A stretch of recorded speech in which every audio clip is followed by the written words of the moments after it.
नमस्कार and welcome to Lime institute of export and import.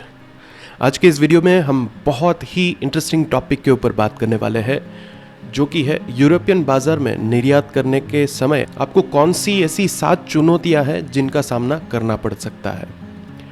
ये video बहुत ज़्यादा डिमांडेड वीडियो है। हमने सोचा क्यों ना इसी के टॉपिक के ऊपर एक कंप्लीट वीडियो बना दे, जिनमें हमने 7 ऐसी चुनौतियां रखी हैं जो कि ज़्यादातर हमारे स्टूडेंट्स जो है वो फेस करते हैं यूरोपियन मार्केट में एक्सपोर्ट करने के वक्त। और इस वीडियो को जल्दी से शुरू करेंगे, लेकिन उससे पहले इस चैनल में अगर आप फर्स्ट टाइम आए हैं तो प्लीज़ इस चैनल को सब्सक्राइब ज़रूर करें और वो बेल आइकन को क्लिक कर दें, ताकि जब भी हम ऐसे इन्फॉर्मेटिव वीडियोस आपके लिए लेके आए तब आपको नोटिफिकेशंस जो है वो मिल पाए।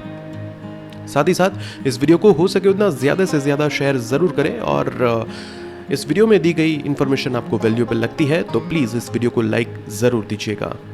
आइए इस वीडियो को शुरू करते हैं। चैलेंज नंबर 1, अस्पष्ट लॉजिस्टिक प्लानिंग, यानी कि अनक्लियर लॉजिस्टिक प्लानिंग। राइट, यहाँ पे लॉजिस्टिक प्लानिंग जो है वो हमने प्रीवियस वीडियोस में आपको बहुत सारी दफ़ा बताया है कि लॉजिस्टिक प्लानिंग का बहुत बड़ा रोल जो है वो एक कंप्लीट सक्सेस रेट में प्ले होता है। लॉजिस्टिक प्लानिंग जितनी आपकी क्लियर हो उतना आपका जो है वो सक्सेस रेशियो ज़्यादा बेटर रहता है। यूरोपियन बाजार में किसी भी निर्यात पर निर्णय लेने से पहले लॉजिस्टिक और शिपिंग प्लानिंग बहुत ही आवश्यक है। इसीलिए यदि यूरोपीय बाजार में व्यापार सौदा करते समय कोई शिपमेंट योजना नहीं है तो आपको अपने उत्पाद को यूरोपियन बाजार में निर्यात करने की चुनौती का सामना करना पड़ सकता है। और इसीलिए हम ऑलवेज आपको कहते हैं कि एक्सपोर्ट प्लानिंग जो है वो प्रॉपर करें। एक्सपोर्ट और लॉजिस्टिक का जो कंप्लीट प्लानिंग है वो प्रॉपर तरीके से करें। अब ये कैसे करना है, इसके लिए हमने कंप्लीट वीडियो बना के दिया है। लॉजिस्टिक प्लानिंग क्या होता है, एक्सपोर्ट प्लानिंग, एक्सपोर्ट का एक कंप्लीट प्लानिंग क्या होता है, उसके लिए हमने एक कंप्लीट वीडियो जो है वो बना के दिया है। अगर आपने वो वीडियो अब तक नहीं देखा तो आई बटन में अभी ही आपको लिंक मिल जाएगी।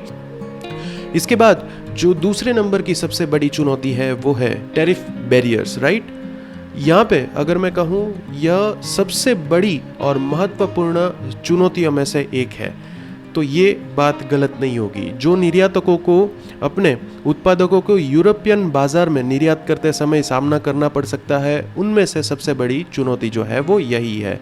यह टैरिफ बाधा मुख्य रूप से किसी विशेष देश को अपने उत्पादकों को गंतव्य देश में निर्यात करने के लिए प्रेरित या डीमोटिवेट करने के लिए सरकार द्वारा निर्धारित बाधा है। हालांकि भारत में 15% निर्यातकों को लगता है कि यूरोपियन बाजार में टैरिफ अधिक है और उन्हें इस स्थिति में समस्याओं का सामना भी करना पड़ सकता है। तो बेसिकली इस जो पर्टिकुलर प्रॉब्लम है इसका एक ही सॉल्यूशन है कि जब भी आप अपने रेट्स जो है वो डिसाइड करें तो उन रेट्स में आपको ज़रूर ये चीज़ जो है वो ध्यान में रख के बनाने होंगे। जो प्लानिंग आप करें उनमें इस चीज़ का, इस पर्टिकुलर जो टॉपिक है टैरिफ के बैरियर्स की, ये टॉपिक को ज़रूर प्राइमरीली इसके ऊपर वर्कआउट करना होगा। और 15% जो है वो आपको माइंड में रख के जो भी आपके रेट्स है वो आप अपने कोट करते समय, जो आपके क्लाइंट्स को कोट करते समय कैलकुलेट करके आप दे सकते हो। और इसका एक सबसे बड़ा जो है वो रोल प्ले होता है कहाँ पे, आपके ओवरऑल प्रॉफिट रेशियो में। प्रॉफिट रेशियो अगर आपका मेंटेन नहीं हुआ at the end of the day, तो आपकी की हुई सारी जो मेहनत है वो सारी मेहनत किसी काम की नहीं रहेगी। राइट, तो कोई भी बिजनेस में अगर प्रॉफिट रेशियो मेंटेन नहीं होता है, इसके लिए भी हालांकि हमने एक कंप्लीट वीडियो बनाया है कि कैसे आप अपनी प्रॉफिटेबिलिटी जो है वो मेंटेन रख सकते हैं। राइट, तो अगर वो वीडियो भी आपने नहीं देखा तो हमारी इसी चैनल पे आपको मिल जाएगा। लेकिन ये चीज़ जो है वो दूसरी सबसे बड़ी बाधा है, दूसरी सबसे बड़ी चुनौती है। राइट, आगे बढ़ते हैं और बात करते हैं तीसरी सबसे बड़ी चुनौती, यानी कि मुद्रा विनिमय दरों में चुनौतियाँ। अब करेंसी रेट्स के बारे में तो आपको पता ही होगा कि मुद्रा विनिमय दरें अस्थिर होती है, यानी कि करेंसी रेट्स ऑलवेज जो है वो अनस्टेबल होती है। इसीलिए निर्यातकों को विनिर्मित उत्पादकों की कीमत भी भविष्यवाणी करने में समस्याओं का सामना करना पड़ सकता है। अब आपने मान लीजिए कि एक स्पेसिफिक प्रोडक्ट है उसकी एक प्राइस जो है वो फिक्स कर दी यूएसडी के आज के रेट के मुताबिक, राइट। और कल मान लीजिए कि यूएसडी में 10 पैसे या तो 15 पैसे की बढ़ोतरी हुई है या तो कटौती हुई है। बढ़ोतरी हुई है तो प्रॉब्लम है, यानी कि आपको आपका प्रॉफिट का जो शेयर है वो कम हो जाएगा जब आप एक पर्टिकुलर प्राइसिंग के साथ कोई भी प्रोडक्ट की एक जो टैग है वो फिक्स कर देते हैं। अब ऐसे में होता ये है कि आपने एक बार प्राइस जो है वो फिक्स कर दी, उसके बाद जो है वो करेंसी के फ्लक्चुएशंस आपको ऑलवेज प्रॉब्लम्स में डाल सकते हैं। इससे बेटर है कि जब भी आप अपने जो प्राइसिंग है वो फिक्स करें तो आप एक पास्ट का एक हिस्ट्री देखें कि यूरोपियन नहीं, यूएस डॉलर में कितने परसेंट का जो है वो लास्ट 3 मंथ्स में फ्लक्चुएशन हुआ है। इसके लिए बहुत सारी एप्लीकेशंस है, बहुत सारी वेबसाइट्स भी अवेलेबल है। स्पेसिफिकली अगर हम देखें तो xc.com करके एक वेबसाइट है जहाँ पे आपको इस तरह की जो है वो इंफॉर्मेशन मिल सकती है। लेकिन आने वाले टाइम के लिए कोई आपको ये नहीं बता सकता कि डॉलर की वैल्यू क्या रहने वाली है। अब नेक्स्ट चैलेंज जो फेस करते हैं ज़्यादातर एक्सपोर्टर वो है आपके उत्पाद की बिक्री के बारे में अस्पष्ट होना, यानी कि सेल्स जो है वो सबसे बड़ी बैरियर भी हो सकती है कभी कभी। इसको अगर मैं सिंपल वर्ड्स में आपको एक्सप्लेन करूँ तो इसको कहते हैं ambitious about your product sales, right. तो इसके लिए यूरोपियन बाजार में एक मुद्दा है कि उपभोक्ताओं की मांग के बदलाव में, इसमें स्पेसिफिकली ये कह सकते हैं कि डिमांड कभी ज़्यादा होती है कभी कम होती है। कुछ प्रोडक्ट्स ऐसी होती है जिनमें डिमांड्स के फ्लक्चुएशंस ज़्यादातर रहते हैं, तो ये एक सबसे बड़ी प्रॉब्लम है। और यूरोपियन मार्केट में स्पेसिफिकली ऐसी बहुत सारी प्रोडक्ट्स हैं जो कि ज़्यादातर सीजनल बेसिस पे, कभी कभी ऐसा होता है कि आपके पास सोर्स ना हो और वहाँ से डिमांड आए, और कभी कभी ऐसा भी होता है कि यहाँ से आपके पास कंप्लीटली सोर्सिंग अवेलेबल हो लेकिन वहाँ पे स्पेसिफिकली डिमांड जो है वो कम हो जाए।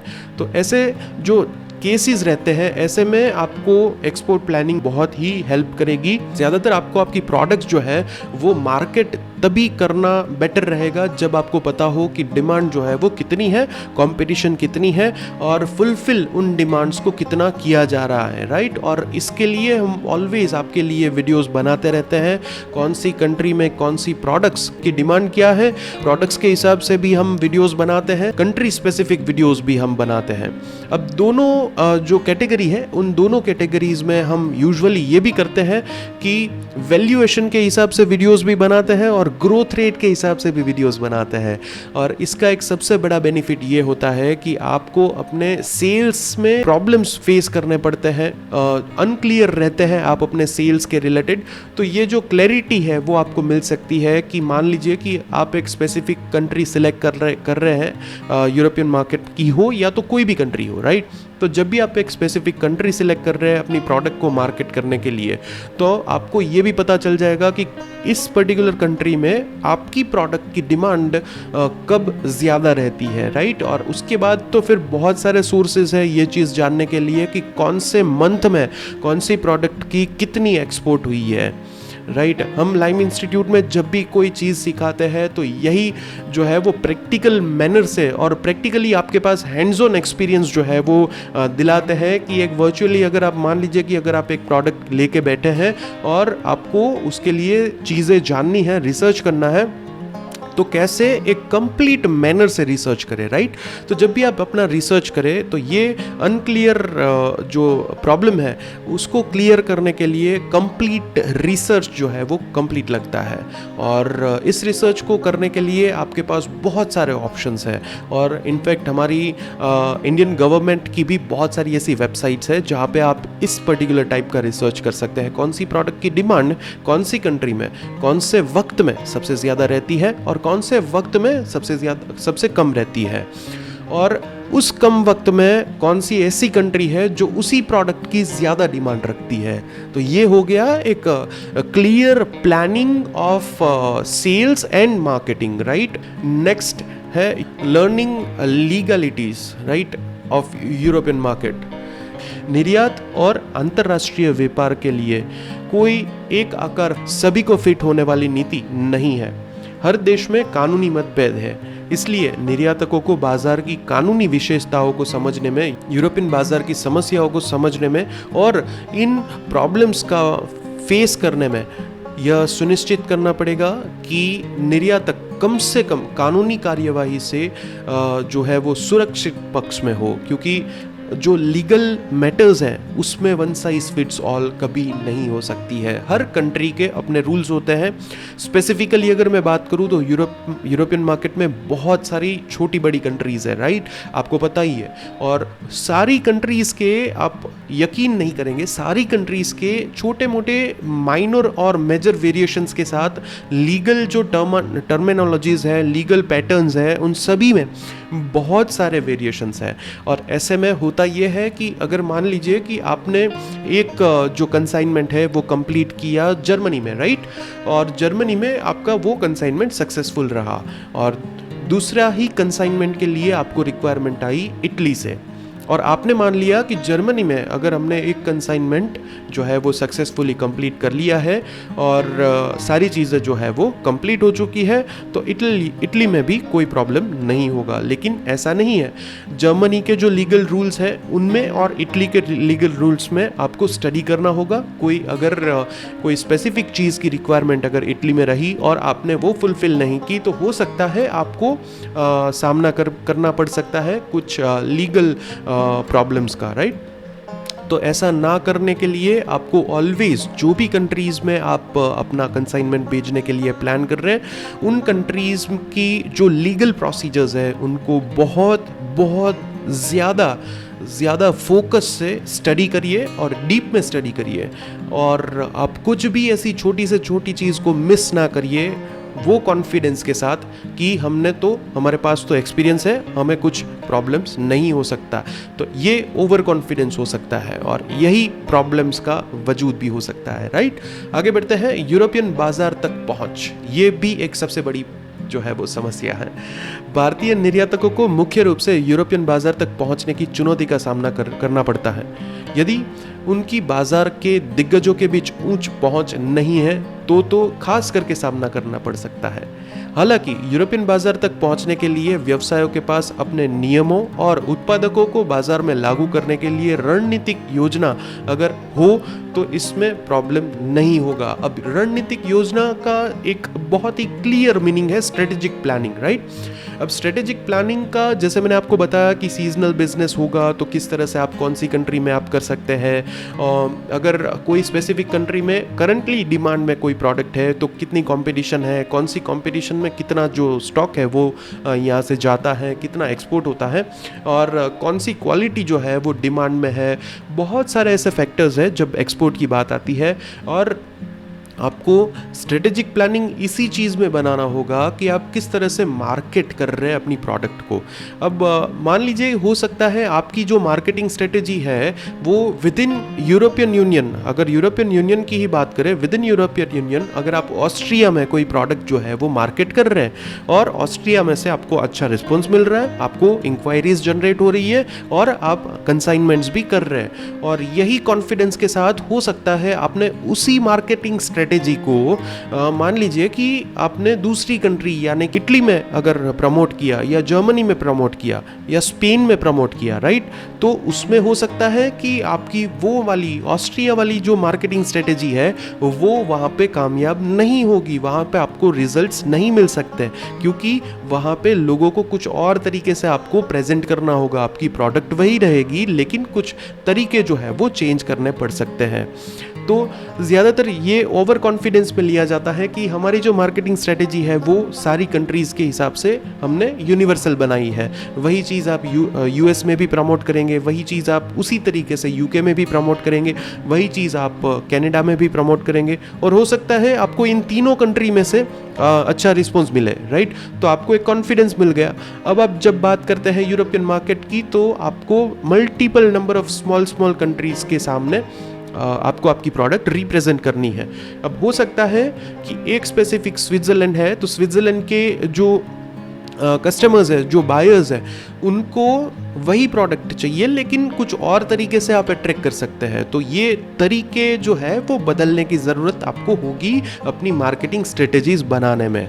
आई होप ये पॉइंट जो है वो आपको अच्छी तरह से समझ में आ गया होगा, क्योंकि ये पॉइंट बहुत ज़्यादा इंपॉर्टेंट है। और यहाँ पे ज़्यादातर जो एक्सपोर्टर्स, जो नए, खास करके जो नए एक्सपोर्टर्स है, वो ज़्यादातर गलतियाँ करते हैं। अब ऐसे में एक और चीज़ है जो कि हमने ज़्यादातर फेस की है, हमारे स्टूडेंट्स हमको ज़्यादातर पूछते हैं, और वो है लैंग्वेज प्रॉब्लम, राइट। अब आप यूरोपियन मार्केट, अगर यूएस में कोई चीज़ प्रमोट कर रहे हैं तो इंग्लिश चलेगी, यूके में इंग्लिश चलेगी, और दूसरी सारी कंट्रीज़ में इंग्लिश चलेगी। लेकिन कभी कभी क्या होता है कि हमारे स्टूडेंट्स जो है वो कुछ ऐसे प्रॉब्लम्स फेस करते हैं कि उनको फ्रेंच में पूछा गया है कुछ, और इटालियन में पूछा गया है, जर्मन लैंग्वेज में पूछा गया है, स्पेनिश लैंग्वेज में बात करने के लिए रिक्वेस्ट की गई हो, पोर्टुगीज़ में बात करने के लिए रिक्वेस्ट की गई हो, और बहुत सारी ऐसी लैंग्वेजेस है जो छोटी छोटी कंट्रीज़ के हिसाब से वहाँ पे बोली जाती है, कम्युनिकेट किया जाता है। तो यूरोपियन मार्केट में हालांकि ये इतना भी बड़ा प्रॉब्लम नहीं है, लेकिन जब आप यूरोपियन मार्केट को फोकस करके कोई चीज़, मार्केटिंग एक्टिविटीज़ करते हैं आपके बिजनेस को प्रमोट करने के लिए, राइट, तो ये एक फैक्टर ऐसा ज़रूर होना चाहिए जिसके ऊपर आपको नॉलेज हो। आपको ये नहीं ज़रूरी है कि आपको ये सारी लैंग्वेजेस आनी चाहिए, राइट। ये भी ज़रूरी नहीं है कि आपके पास ये सारी लैंग्वेजेस बोलने वाली टीम होनी चाहिए, लेकिन ये चीज़ आपके लिए प्राइमरी फोकस में ज़रूर होनी चाहिए। आपके पास अभी सारे टूल्स अवेलेबल है, जैसे कि गूगल ट्रांसलेट है। फॉर एग्जांपल, अगर आपको किसी ने कहा कि हमें फ्रेंच में कम्युनिकेट करके दे, तो आपके पास गूगल ट्रांसलेट है, राइट। तो फ्रेंच में अगर आपको कम्युनिकेट करना है तो आप अपना जो भी आपको कम्युनिकेट करना है वो एक बार इंग्लिश में लिख ले, और उसके बाद गूगल ट्रांसलेट में जाके फ्री ऑफ कॉस्ट आपका कम्युनिकेशन जो है वो फ्रेंच में ट्रांसलेट करें। अब यहाँ भी एक प्रॉब्लम होता है, जैसे आपने कभी देखा होगा, गूगल ट्रांसलेट बेसिकली एक मशीन लर्निंग है, वो एक सॉफ्टवेयर है, राइट। वो ह्यूमन तो नहीं है, तो वो कभी कभी क्या होता है, एक्सप्रेशंस वो नहीं दे पाता है, और बहुत ज़्यादा क्रूशल और इम्पोर्टेंट जो पॉइंट्स हैं वो कभी कभी मिस कर जाता है। अब आपको नॉलेज ना होने की वजह से होता ये है कि आप ये मान लेते हैं कि हमने ट्रांसलेट कर दिया, अब हम कस्टमर्स को डायरेक्ट फॉरवर्ड कर सकते हैं ये कम्युनिकेशन, राइट। लेकिन उनमें ऐसे ऐसे प्रॉब्लम्स अवेलेबल हो सकते हैं। तो बेटर है कि आप 2-3 ऐसे टूल्स का यूज़ करें, और जिनमें आपको बेटर रिजल्ट्स मिले वो टूल्स को आप कंटिन्यूअसली यूज़ करें। कोई टूल्स जो है वो फ्री है, कोई टूल्स जो है वो पेड है, लेकिन आपको इतना इन्वेस्टमेंट करना होगा जब बात हो बिजनेस की, राइट। हम उम्मीद करते हैं कि सारे जो चैलेंजेस हैं उनको हमने प्रॉपर्ली आपको एक्सप्लेन किया और उनके सॉल्यूशंस भी बताए, राइट। अगर आपको ये वीडियो जो है वो वैल्यूएबल लगा हो तो प्लीज़ इस वीडियो को हो सके उतना ज़्यादा से ज़्यादा शेयर ज़रूर करें। आपका एक लाइक जो है वो हमें मोटिवेट करता है ऐसे ही इंफॉर्मेटिव वीडियोस को ऑलवेज बनाते रहने के लिए। और last but not the list, हम लाइम इंस्टीट्यूट में कंप्लीटली प्रैक्टिकल अप्रोच के साथ एक्सपोर्ट इंपोर्ट सिखाते हैं। तो अगर आप भी सही तरीके से एक्सपोर्ट इंपोर्ट सीखना चाहते हैं तो इस चैनल को अभी सब्सक्राइब करके हमें अभी ही आपकी स्क्रीन पे दी गई कॉन्टैक्ट डिटेल्स पे कॉन्टैक्ट करके हमसे सारी इंक्वायरीज कर सकते हैं। आज के लिए लाइम इंस्टीट्यूट के इस वीडियो में बस इतना ही, लेकिन बहुत ही जल्द ऐसी ही इंफॉर्मेशन पैक्ड वीडियो के साथ हम आपके सामने वापस आएंगे। तब तक के लिए धन्यवाद।